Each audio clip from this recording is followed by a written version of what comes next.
You're listening to Sam and Carl on PSHRadio. Voices of the Paranormal.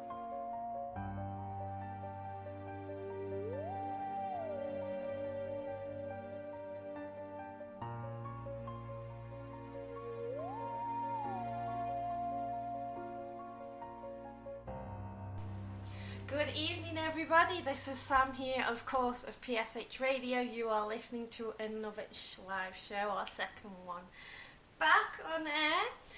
And as usual, I am joined by my co-host Carl. Good evening, Carl. Hi Sam, how you doing? I'm very well, thank you. How are you? Yeah, not too bad, not too bad. Just, bearing up in the current climate in the strange world that we live in at the moment. But yeah, no, I'm doing all right. Keeping busy, having fun. Yeah. Watching a lot of daytime TV and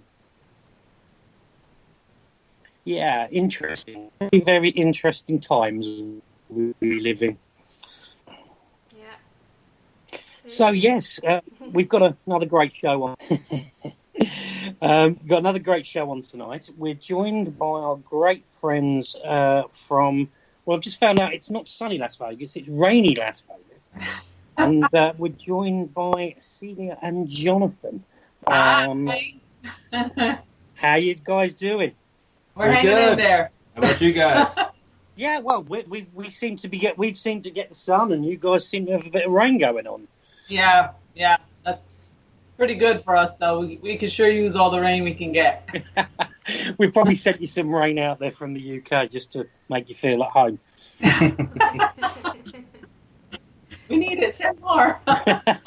It's starting now, but let's see what happens later. We'll have the sun, and you can have a bit of the rain. So, all right. just before we go, talking about the paranormal and what you guys have been up to in a little bit. How is life over there because obviously with me and Sam, we're currently in lockdown. We have been for quite a while. And obviously you guys, as they always say, America is like 2 weeks like behind the UK and whatever. So how are you finding? Because I've seen the videos of the Vegas Strip with no lights, no fountain, completely empty. What is life like in the 24-hour party capital when there's no 24-hour party capital? It's a bit strange, to be honest. We live in a big city and everything is shut down. They've never experienced that here. We've been here for over 5 years and, we haven't either. So it's a bit strange for us to see all these casinos shut down, nobody walking around, all the noise from the planes, the traffic, the people, it's all gone. Mm. It's strange. It's very eerie. Mind you, we actually love driving now because there isn't any traffic. I was going to say you probably end up actually driving this strip and actually enjoying driving this strip. Yeah. Yeah. So we're in lockdown too. You can only go out for essential purposes. It's weird. I'm gaining weight.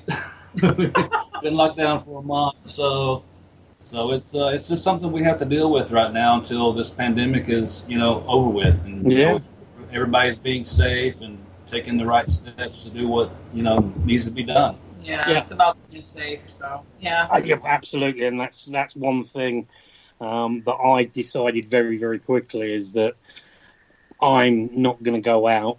I can get everything delivered to my door. Right. The easiest way of not making sure I do not catch anything is if you don't have in contact with anybody, you can't catch it. Yeah. She's a essential worker, so she's still working. Yeah. I'm not. I'm here stuck at home. Casinos are closed. Yeah, so I'm here stuck at home right now, just doing odd end things, trying to keep a little bit busy. Mm. She's still working, which is good. She doesn't really have to deal with the public. She's in an office. Yeah. That helps out a little bit. Yeah. I must admit, I was just thinking the other day, because obviously you live very, very close to the airport. Mm-hmm. Yeah. And that airport, I've travelled to it, I've seen it from casinos. That airport is busy all year, 24 hours. That must be so weird, not hearing planes landing. It is. It's very strange. You know, we got used to the sound when we first moved here. You know, it was just constant, and you just heard it constantly. And then we got used to it, and now that it's gone, we kind of miss it. Yeah. The sound. You know. The biggest question, being slightly into me UFOs, as you guys know, are the Janet jets still taking off? Oh, the what? The Janet jets, the ones that go to Area 51. Oh yeah. Oh, yeah. Those The are white still planes with the red Yeah. stripes. Yeah. They're yeah. still flying across. Yeah, they're still going Yeah. across. Oh, so they're... Well, obviously, it's not an alien virus that we've got. Well, you never know. Yeah, that's true. Because I was still thinking about that like earlier today. I was like, I wonder if the Janet jets are still taking off. Yeah, they sure are. Yeah, and but it's often. They're not like every half hour. They're Yeah, flying over. I would Yeah. kind of keep track of those jets, and they come through every half hour. Yeah. Usually on the half hour mark, they would come through about 45-minute mark. Yeah. Because they're one of the only airlines that are allowed, when they take off, they're allowed to turn off their transponders. Yeah. And that just freaks me out, because that's basically like that. That's having like an undying flying object in the sky, because no, there's no transponder. So Yeah. very, very Right. strange. Can't wait to get back and have another look at those. Talking about the aliens, we've had his first question in the chat room. Well, that didn't take long. From Alex. Oh, He says, has there been any UFO sightings? There have been plenty and minty of UFO sightings here in Nevada and Las Vegas. Some recently, I've seen on the news and stuff like that. I personally have not seen any here, but I also have not really looked for them. We're usually pretty busy with just ghosts, paranormal, but that is something that I really do love and I've looked into before and have witnessed a UFO before out in Connecticut, Waterford, Connecticut, I believe it was. Mm-hmm. And Connecticut, another major hotspot for UFO sightings. Mm-hmm. yeah. I did in Hartford, Connecticut. I saw. Yeah. Well, hopefully that answers your question, Alex. And if you've got anything else you want to ask, do drop it into the chat room, and Sam will relay that on. Let's get back to what you guys, and what I love about you guys is obviously your paranormal / ghosty stuff that you do. So just for anybody that's listening that has been living under a rock for a little while, you want to just give a quick overview of who you guys are, what brief history of yourselves? All right. I have been in the paranormal field, I want to say a little over 15 years. Between the two of us, we've got like 25 plus years or more. I lost count after 10. But I have had experiences as a teenager, as a child, a younger age as well, and in my adult age, especially when I was recovering from an illness. I seem to have become a little more in tune with feeling energy around me. I can touch objects and feel energy off of objects and properties. If I open myself up enough, I can feel whether it's negative or positive. But yeah, and Johnathan? The paranormal has followed me all throughout, whenever I was young. You kind of just throw it off because you're told that it's not real, and things happened growing up, and eventually once I got a little older, and to see some of these shows come out like in the beginning of the early 2000s really spoke, my interest into this. Yeah. And I started to delve a little deeper into it and doing my own investigations myself, and then with my sister, and then that led to an actual group and getting a little bit more professional into it, and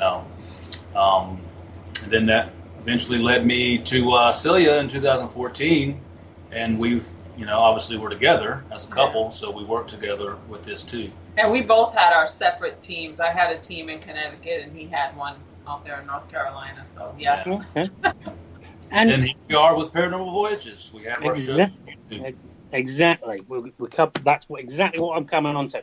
So, Paranormal Voyages. I've discuss this with you, and I've been lucky enough to watch you guys work when we came out last year.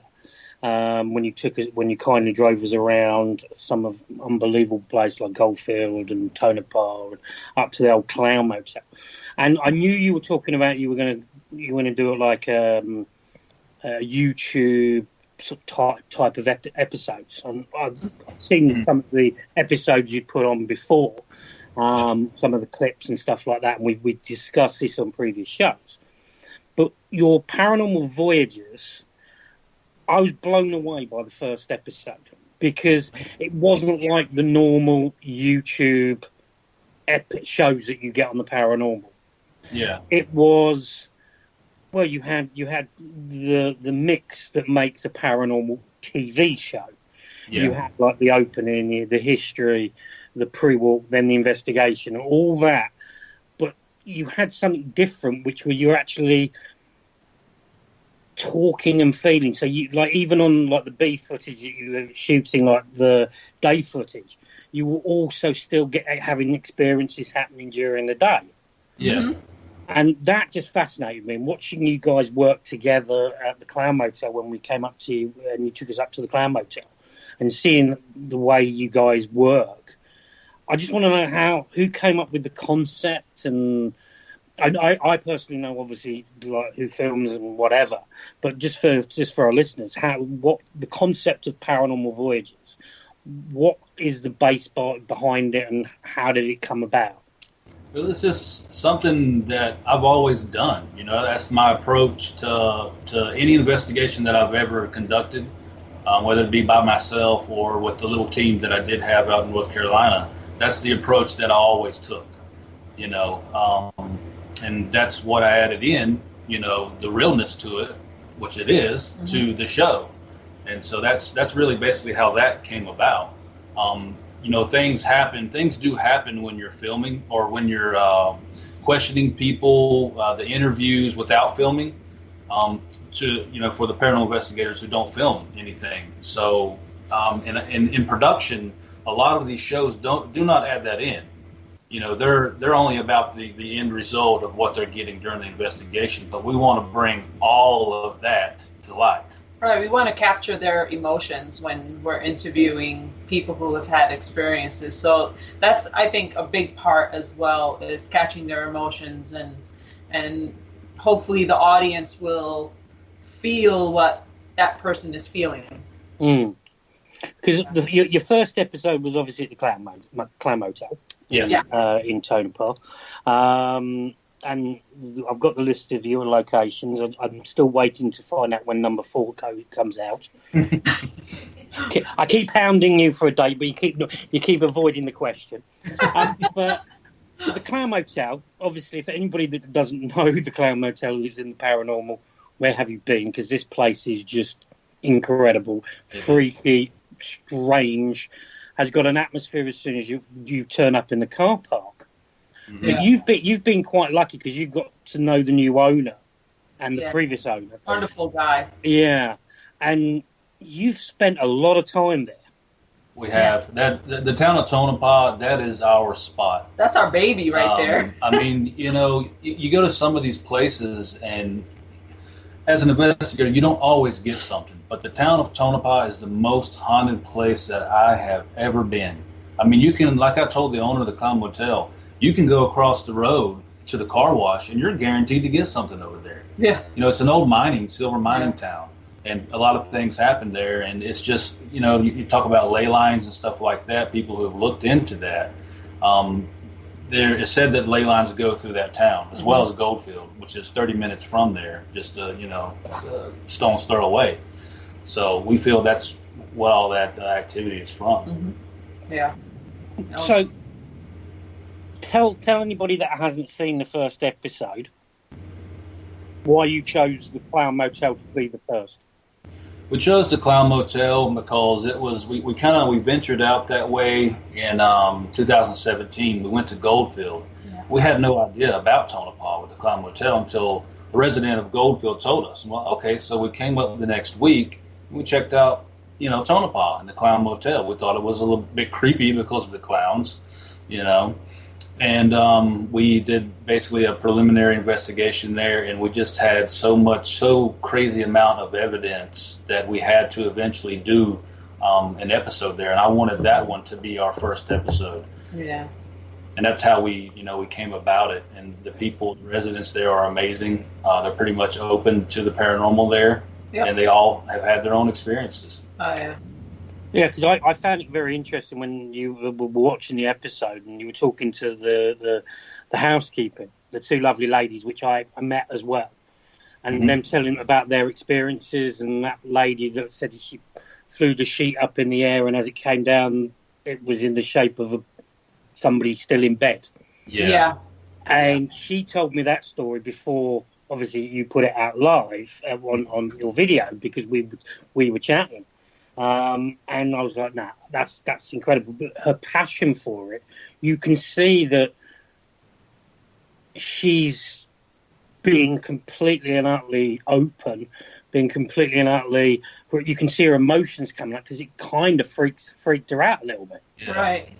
And that's the thing, we want the realness to this, we want all that to be shown, to the non-believers and the people who have had their experiences, that it's okay.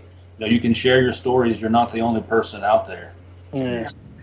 And you've obviously got the Clown Motel, and then you've obviously got literally a stone. Well, you can jump into a very, very creepy graveyard. Yes. That's where we feel most of the hauntings are coming from at the Clown Motel. It's right beside of it, 1901 cemetery. Yeah.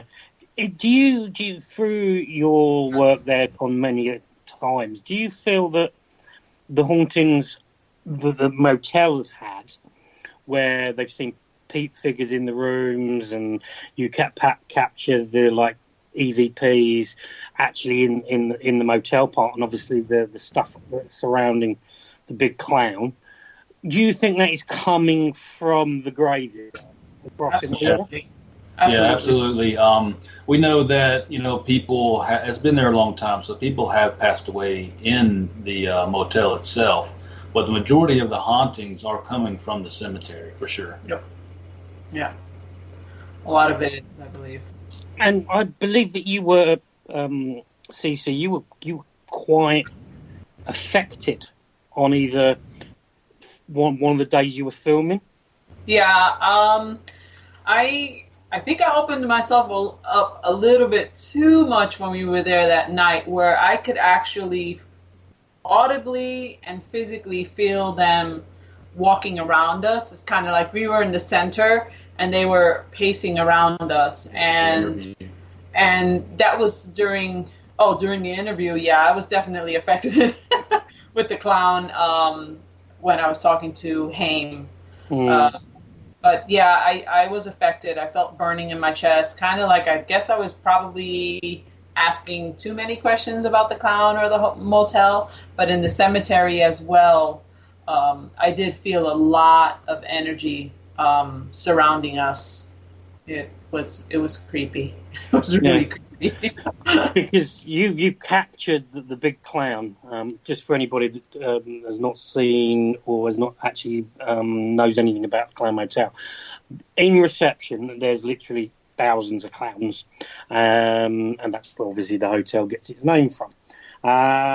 And there is this big clown sitting in a chair. What's Charlie. his name? Remind me. Buddy. Charlie. Yeah. The owner allowed us to name him, and Celia came up with the name Charlie. Yep. Yeah, it's I'm kind of okay with clowns, but then it's when they start following you around the room, when you think their eyes are following it. That's when it's like paintings with eyes. I don't really do paintings with eyes.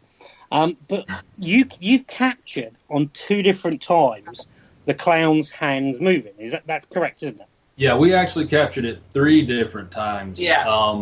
And the last time was the biggest because it moved both of its hands after we had stopped the investigation. But I kept cameras rolling just for that reason, just in case it happened. Yeah. We were packing up. Yeah. Our first time was when we first visited the motel. I think that was when we first stood there. We spent the night there. we put our millimeter next to the clown. And, well, that day, during the day, a woman was asking me if I was a textural empath where I could feel energy off of objects. That's when his hand dropped down. And then that same night, we captured its hand moving. So really 4. and the meter had spiked up at the same time that his hand had moved. Yeah. Because it's an amazing place, and luckily you put us in, myself and Sam in the show, because we were doing obviously the road trip going through. We did a bit of an SP Spirit Box session in the graveyard, and that I wasn't expecting anything to happen. Mm-hmm. Yeah. And the crystal responses we got from your questions, Johnathan, and my questions, and Sam's questions. Was just like, they'd like, how many people? Bang, 4. Yeah. And all that sort of stuff. And it was like, there was the woman's voice, and then the dominant male then suddenly came in. You then asked whether about, do you want us to leave? It said yes, but it was direct responses. Yeah, it said go away. And if you notice in there, as the woman says that, she speaks over multiple frequencies as it's scanning. Yeah. You weren't getting any noise in there, radio chat or nothing. So. No. And I can vouch that literally I had no mobile phone signal from the moment I left Las Vegas, really. Yeah, I mean, it's out in the desert, you know. It's in the Bundies. It's in the middle of nowhere. It's quite... It's always quite amazing when you look. Everybody films in the graveyard, and they normally film like facing towards the Clown Motel from the graveyard or towards the road. Yeah, right. But the view in the day, looking up on the mountains, just literally the other side, just going up, and then just literally nothing. Yes. And it hasn't changed. Nope. And that's what I just found fascinating. And obviously, as we were packing up, I saw a figure, which kind of, I was like, what was that? As we were literally taking off the microphones after we did the filming. And I saw the gentleman in the cowboy hat walk behind the graveyard. And I knew when we left the cemetery, yourself, Johnathan, you were the last one to come up. Mm-hmm. And I turned around and I knew there was nobody else in that graveyard. And I saw a guy in a cowboy hat. I know it sounds corny, but I saw a guy in a cowboy hat walk behind. In the middle of the cemetery is like probably one of the highest features in the cemetery. Mm-hmm. With a cross and I saw a figure walk behind that. Mm-hmm. Yeah, that was a crazy experience for you. And as soon as you seen it, you called it out. We looked, there was no one there. Mm-hmm. There was nowhere for anyone to go to hide. It's in the desert. There's absolutely nothing. And it's open, so it's not like they can hide behind. Most of the plots on the grave have the wooden crosses, so it's not like they could hide behind those crosses. No. And we were it literally took me 2 seconds to get to the ridge to look into the graveyard, and there wasn't anybody there.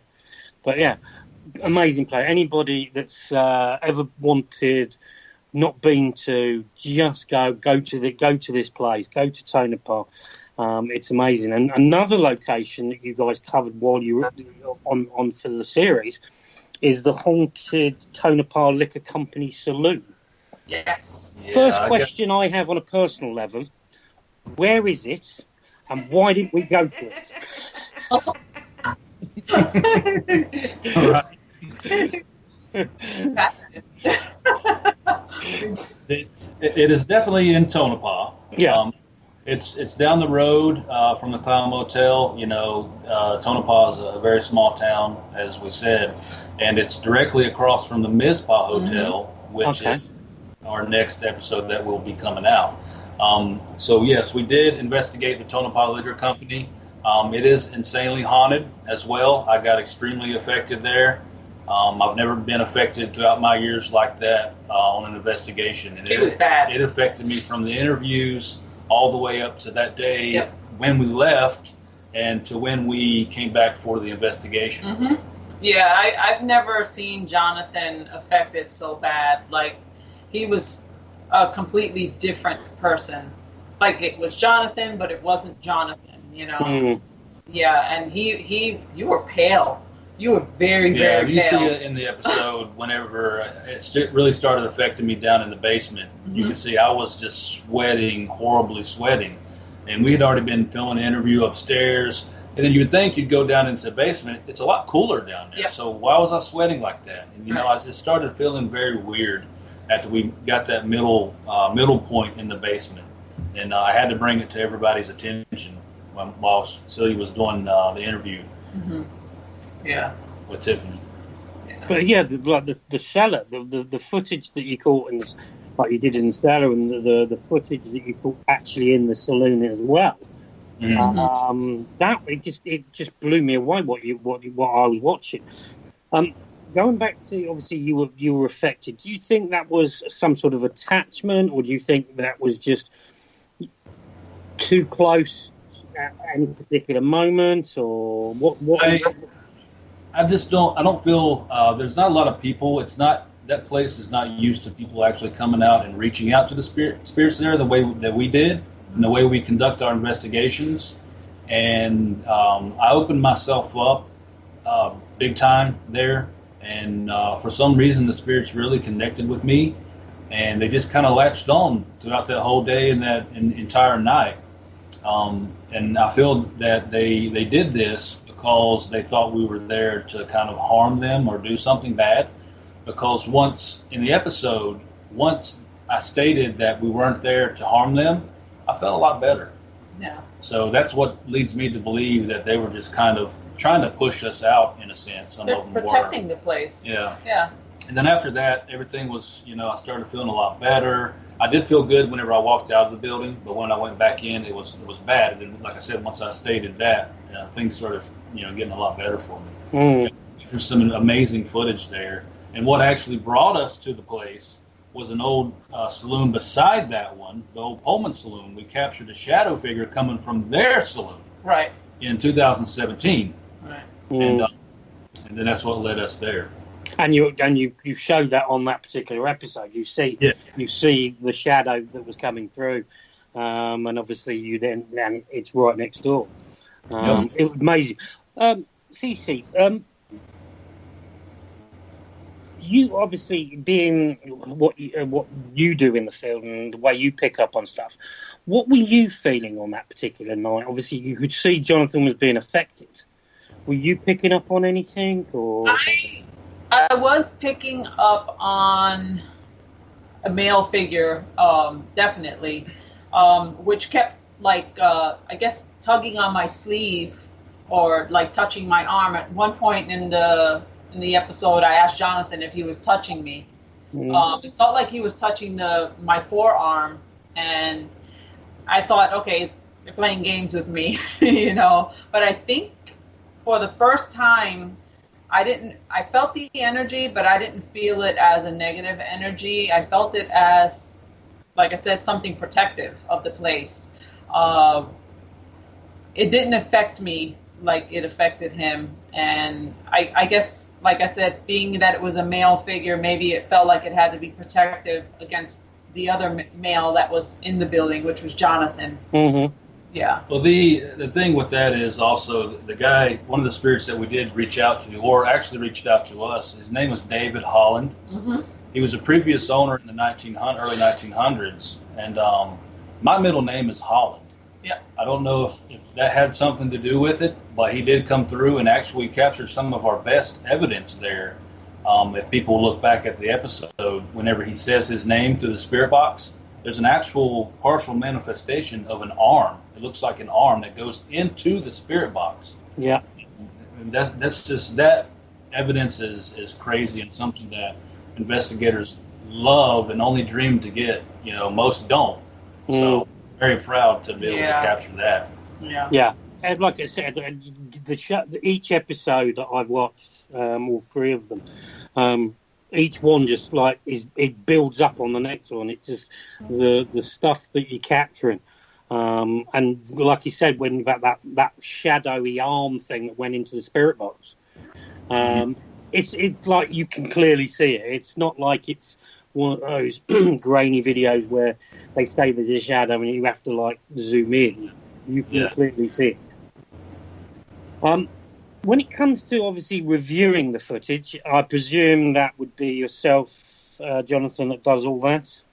Yeah, I go over all the audio, all the evidence from the night that we spend there, or nights, or whatever it is.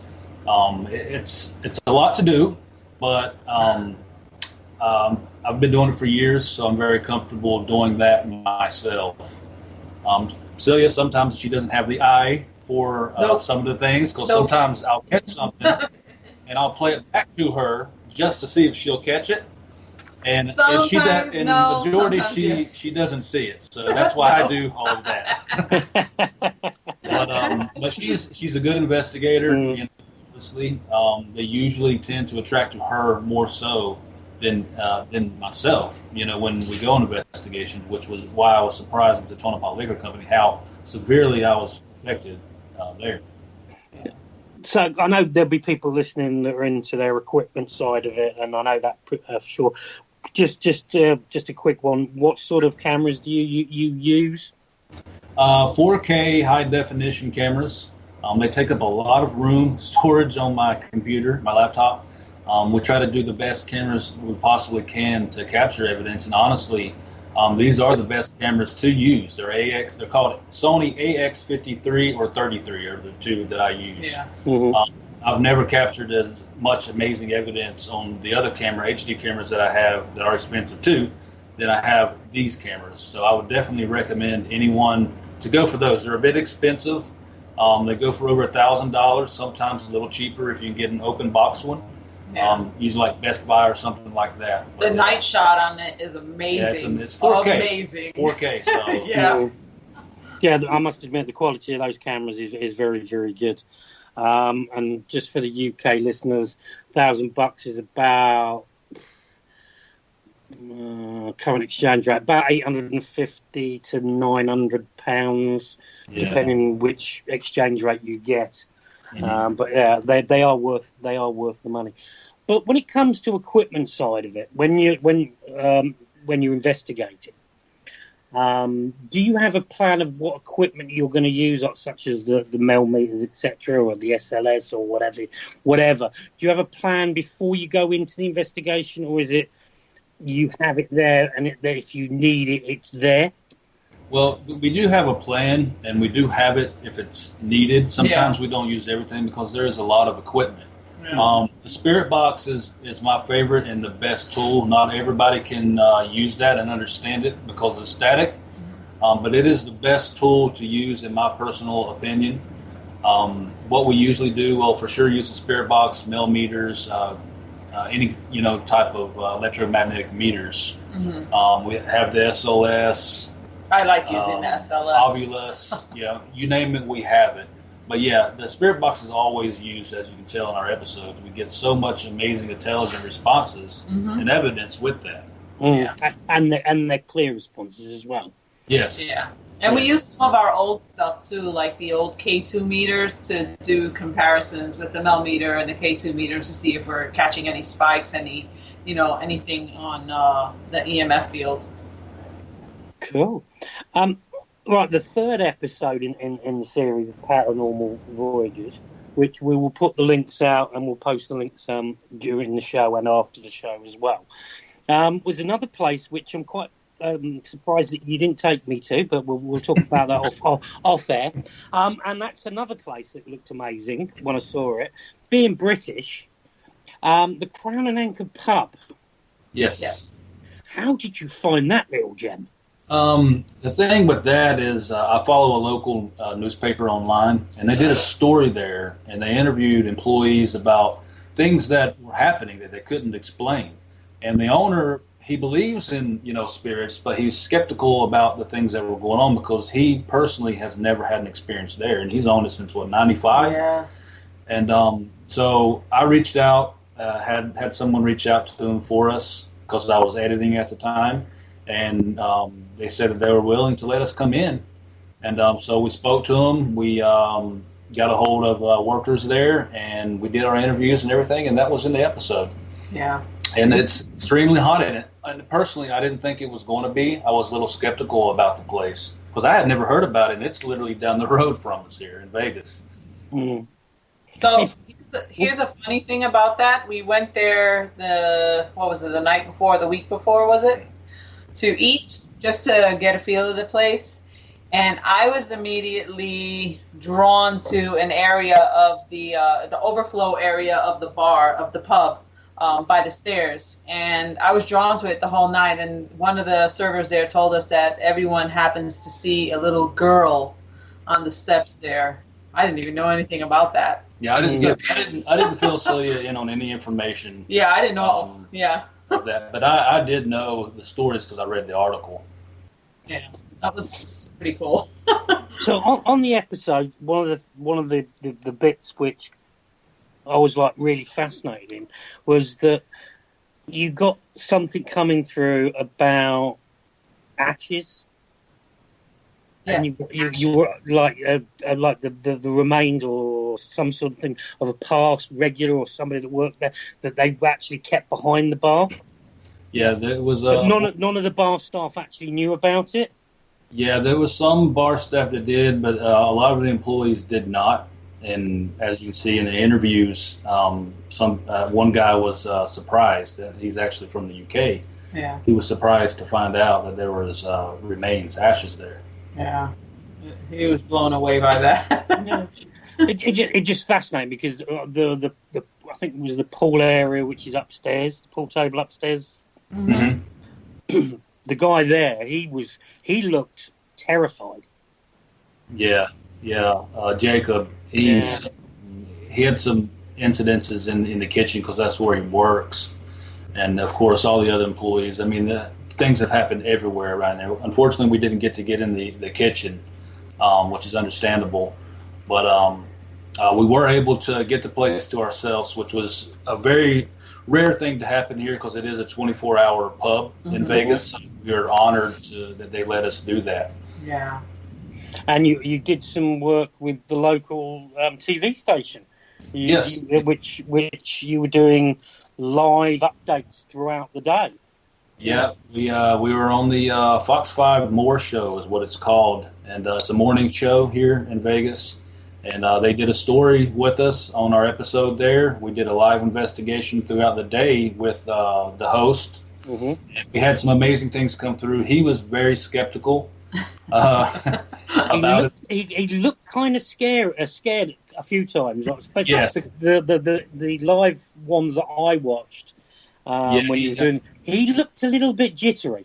He definitely was. That's the thing is he kind of wanted to portray himself as he didn't believe. But when I talked to him off camera, and I told him, I was like, hey, listen, Mike, if you reach out, if you call out to these spirits, you can't open that door. So I want you to remember that when we go live. He's like, really? So he did not call out to the spirits, not one time. Even when I told him to live on camera, he refused to do it. So, he didn't want the spirit box either. But that was interesting, and it was fun to do. It was, it's an entertainment show they did, but everything that we did do was real. Yeah. And I was glad that things came through live, which is very hard for that to happen on cue. Yeah. I must admit, it was. I watched the episode, and obviously I saw the videos of the stuff that you did during the day, and I must admit the investigation bit during the day. And the presenter, I was like, I kept on having to stop and go back into it because it would just fascinate me, the reactions and some of the stuff that was happening live, as they say, live on air. Yeah, It was interesting. We had a great time. Yeah, we had. And we had things come through while they weren't filming either. It did say his name. Said his name, but he didn't hear it because he had a piece in his ear. So it's like. Yeah, the Crown and Anchor was definitely one that I didn't expect for things to happen that happened, and what we feel has happened there because we couldn't find any information on the place, any deaths, anything. So as you know, Vegas is known for its mob history.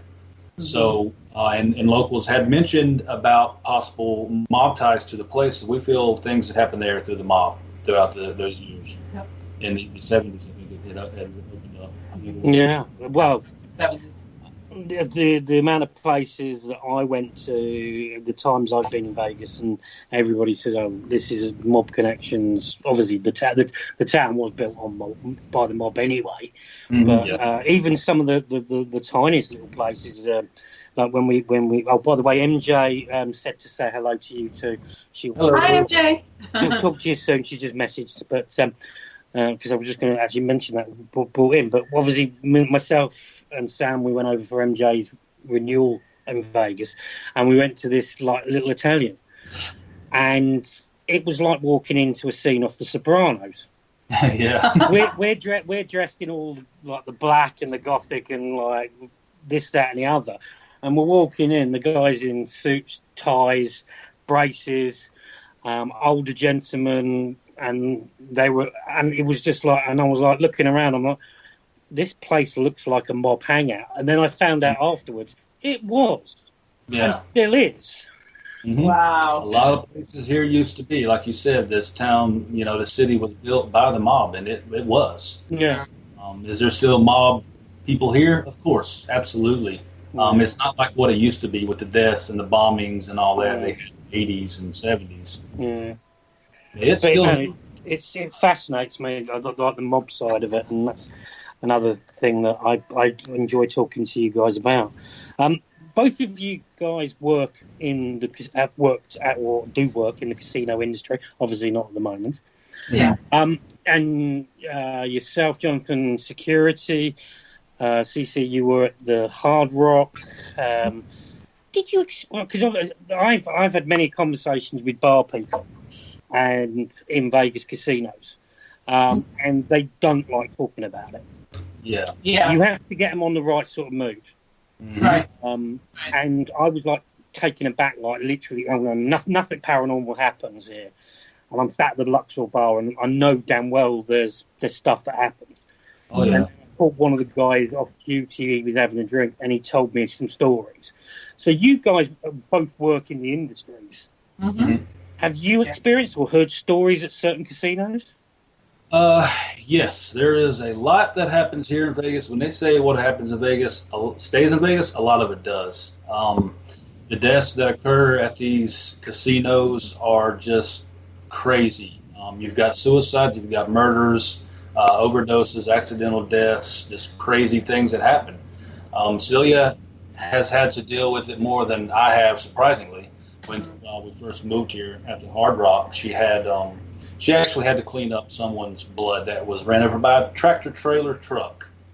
A homeless person was sleeping under the tire, and the person got in the truck, and actually it was a Rascal Flatts band that was here, and the lady got in the truck and didn't know he was back there and just ran over him. Mm-hmm. And the thing with that, why I brought that to attention, is because Vegas hides a lot. I love the city, but they hide a lot here, and because they're afraid it's going to hurt tourism. But in my opinion, it wouldn't.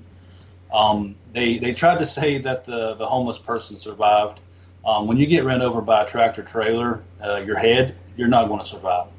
No. That's what they were telling the people there at the job, but it never made it to the news or anything like that. He was completely covered up in a white sheet. So. Yeah, it was flat. And CSI was there, so no, he did not survive.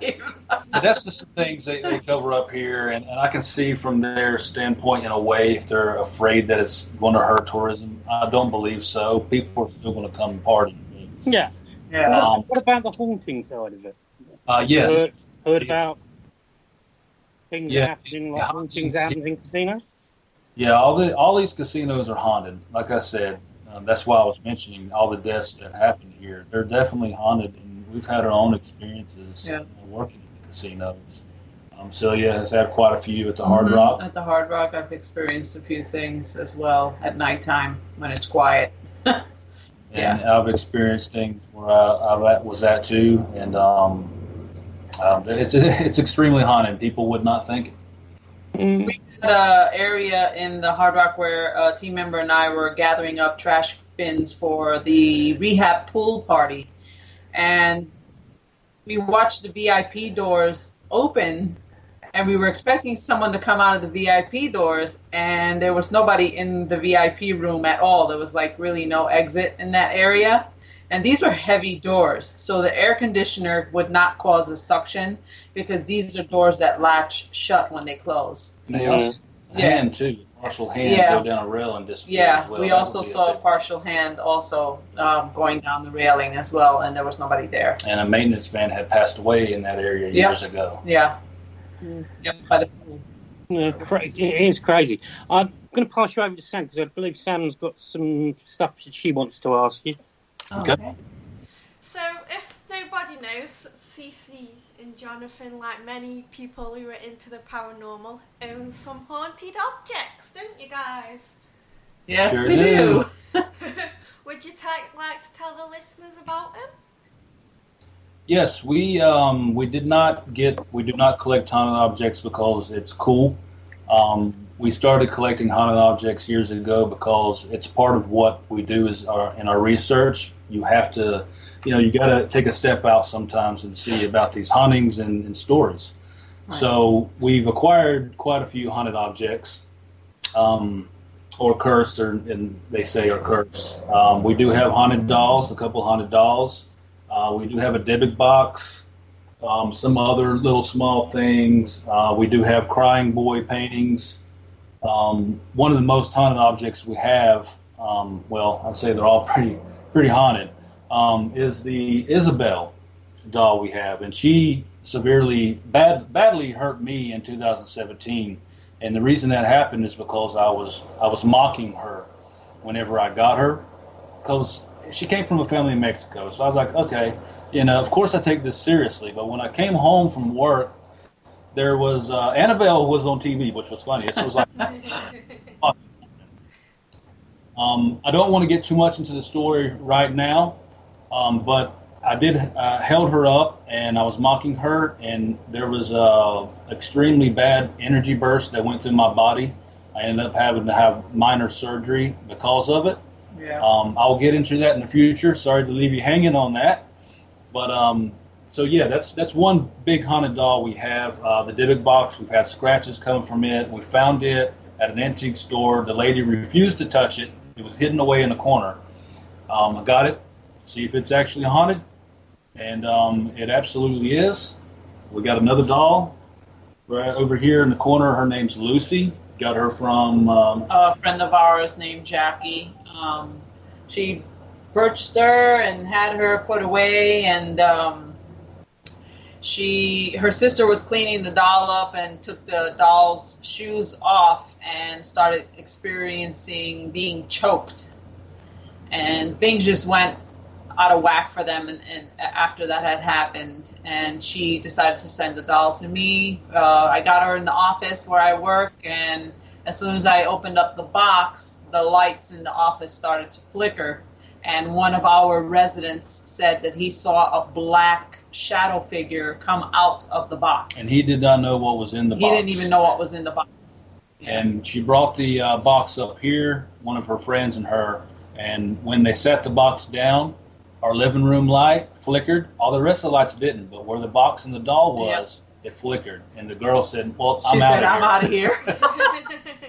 And then we had movement. We kept the doll in the box for about 2 weeks. We had movement inside the box. Yeah. And we actually had a neighbor come over here, and they had their dog. And the dog, they were standing at our door, and they weren't inside. The dog kept looking over at our haunted stuff. I was like, bring the dog in, you guys come in here. And I wanted to see, because I noticed the dog was acting a little strange. The dog came in here, kind of looked around, and she singled out Lucy, the most recent doll we got, and she started growling at her. Yeah. Now, and then Lucy, she would back away. Now, Lucy, she isn't a really creepy-looking doll compared to other dolls and stuff we have here. Yeah. So for her to single that doll out was just a bit strange, and then later she started growling at it again. Yeah. A lot of haunted objects. We get these to study them to see what is causing these, and I believe personally a lot of these negative ones are things that people have put attached to them, not actual people, but demons, demonic entities, and witchcraft. Yeah. And we keep all that at bay. We know how to cleanse. If we forget, sometimes things do pick up in here. We have to cleanse because it can affect you. So yeah, because Go on, Carl. No, you go for it, Sam. So which doll was the one what kept touching me and Carl when we were at your place? Which one was that one? It was probably Isabel. Probably Isabel. We didn't have Lucy at that time. Yeah, that spoiled a very nice meal.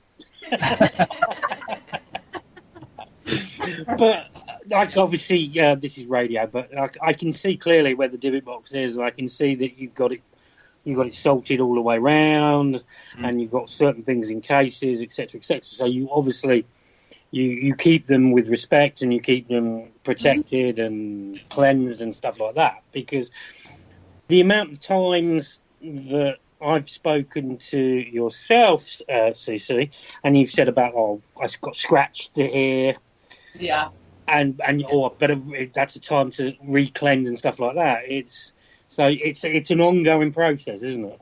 Oh yeah. We try to do it like every week to 2 weeks.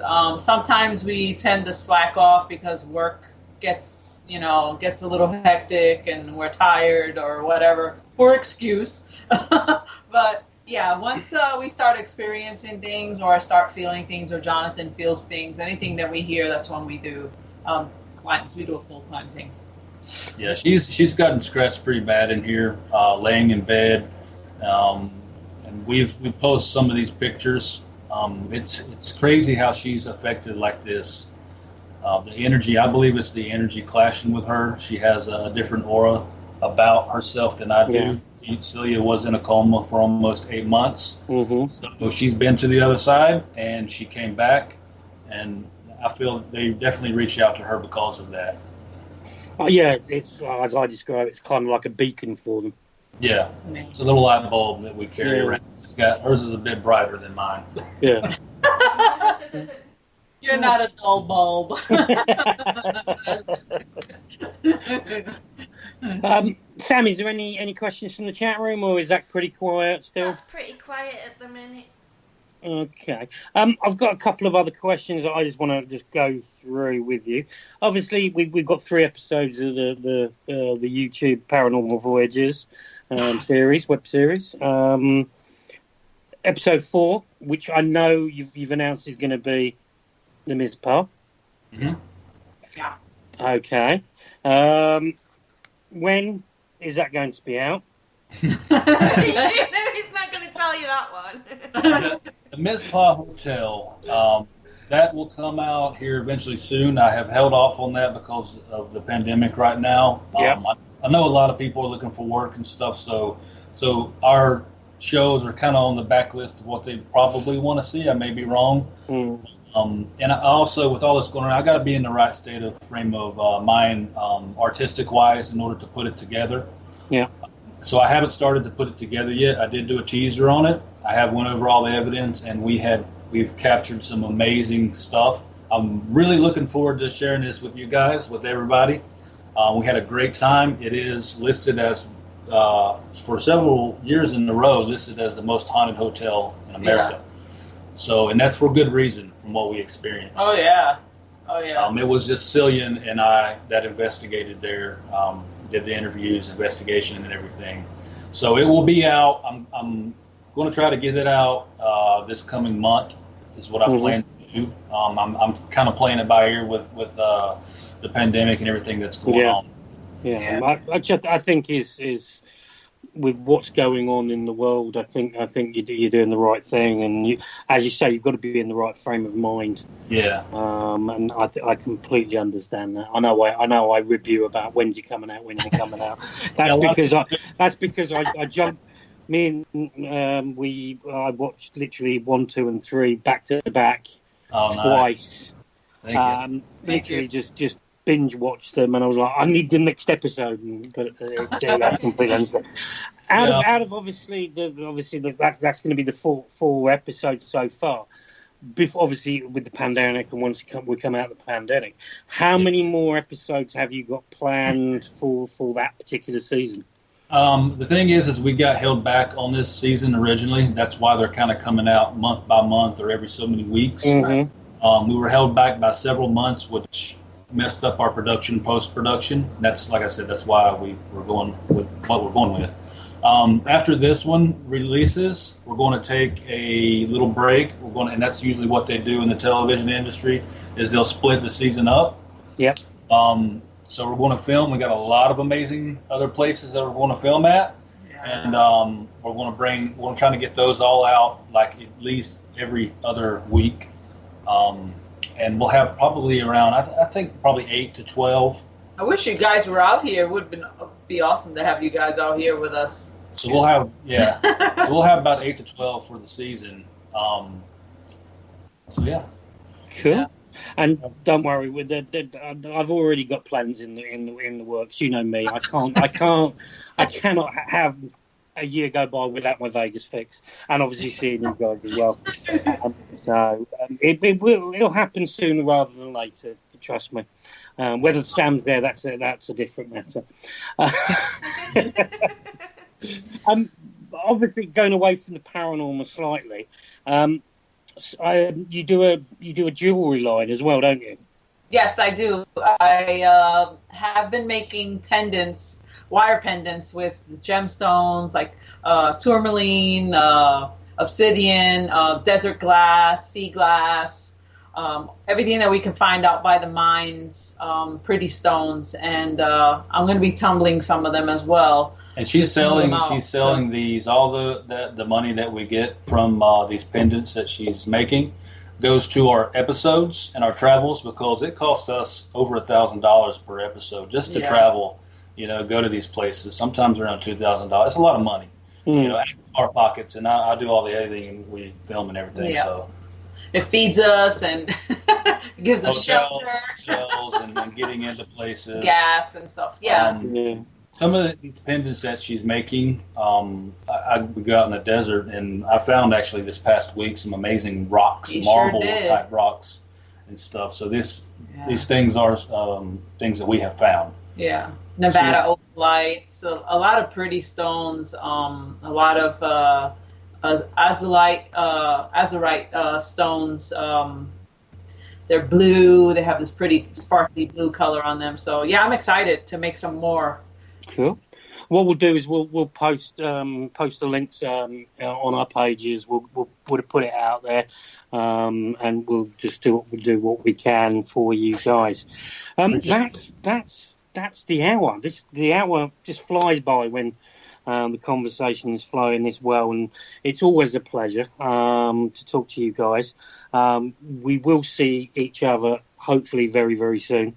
Whether it's this side of the pond or our side of the pond.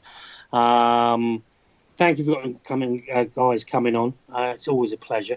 Thank you for always having us. No, that's brilliant. We'll definitely get you on again. Looking forward to it. You guys stay safe. You do too. And thank you for coming on. That was the amazing Celia and Johnathan from Paranormal Voyages from the lovely Las Vegas.